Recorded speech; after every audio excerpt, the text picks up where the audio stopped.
Đừng mê lo khi đi nghe chờ thơ đừng mê lo nơi chú ở khu ba đừng mê tu ở chờ thơ ba đi nơi cứ chú là nỡ tao mô để chú nó phà ở khu họ là thương ý yêu bù đi hơi na bờ nơi ta tu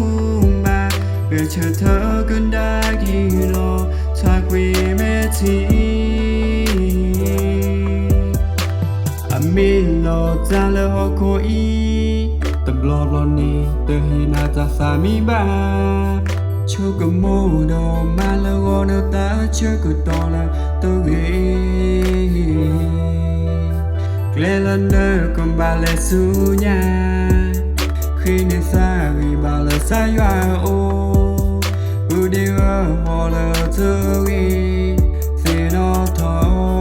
yoa si bà về họ cố ý sự gồm bà ở phố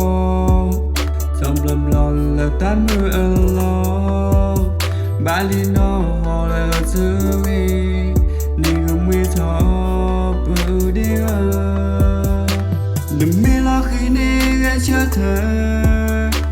đừng mê lo nơi chú ở khu ba đừng mê tu ở chờ thơ ba đi nơi cứ chú là nỡ tao mô để chú nó phà ở khu họ là thương ý yêu bù đi hơi na bờ nơi ta tu mà về chờ thơ cơn đá ghi lo thoa quỳ mê thi mi lo ra lỡ họ cố ý tập lo lo ni từ khi na ra xa mi ba